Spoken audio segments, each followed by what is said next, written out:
لکه ډاکټر صاحب دا زما ټیسټ وګوره چې چیک پکې لیکلي دي یا خدای تاسو ټیسټونو دواره دومره پیسې اخلي یاله آقا ستا په دې وجود کې خو د واسپنه کمه ده نو زه داسې چې وکړم چې ما په وجود کې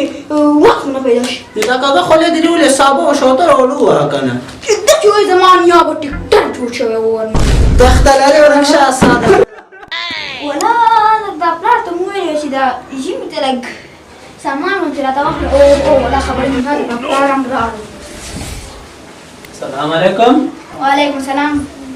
څنګه یې بچیات ژمی خوا راورسېدو څه شی درته واخلم ماته جرابې ښه ته خو ښه یې کوم لږ ارزان بیه شی غواړې ته څنګه پلار ما ته یو 2 جوړه کالي وکړه 2 جوړه کم هم نه که نه او پلار ته ډېرې پلاره دا ژمی راورسو چې وړوکی شان دې واده راته وکړه چې وړوکی دا وړوکی دی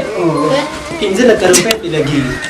یاره نن سبا خو دا شوخانې ته سادهګان مریضان ډېر زیات راځي دی بل راو ساده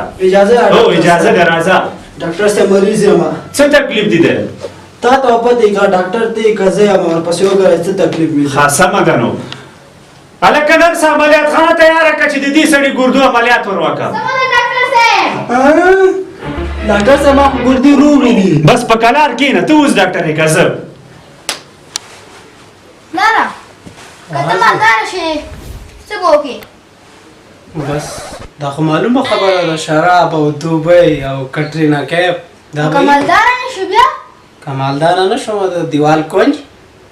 نسوار او ستا عادي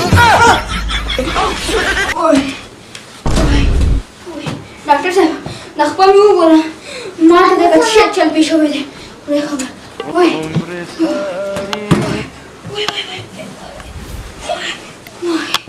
وای خدایه وایي ماته سره افغانۍ پرې راځي ګچ ورته کومه ډاکټر صاحب دا 100 روپۍ پرېږده 100 روپۍ واخله خټو کاغل ورته وکړه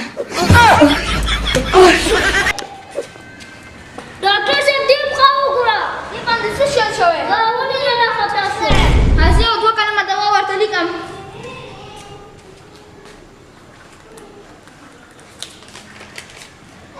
ډاکټر صاحب تا خو د چینجیو دوا ورته لیکلې دې کې چینجي نه وای دا به ولې کنه خاطو دې کې چینجي دي ځکه دا زموږ خپل کار دی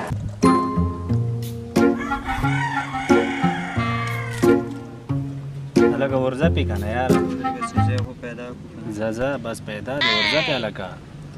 ورشه لکه بختبیره ورځه مسافر په خیر راغلی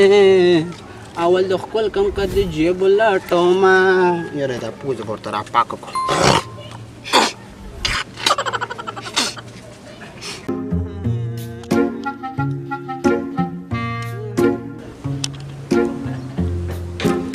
لکه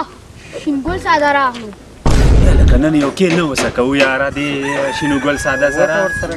یاره تېره وغواړه یو غږ ورته وکړه شینګل ساده دې خواړه راشه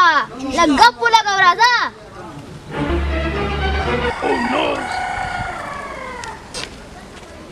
سم شي چې دا شینګل ساده یم شینو ګل ساده السلام علیکم وعلیکم کښېنه دلته چېرته تلې هو شینو ګل ساده داسې تلم که نه مال مې چې د غورپول او چکر ورته یاره شینو ګل کاکا تا ته زه یو خبره وکړم وکړه که نه په سترګو وکړه ته کله بیت الخلا ته لاړې که نه نیت مې کړی دی انشاءالله چې ځم دا څه وایې یاره دا څه بلا دی یاره انشاءالله ځم به که نه ما ته ډېر ښه ښکاري ورځه ځه شینو ګل کاکا ورځه بس ګیم ولګم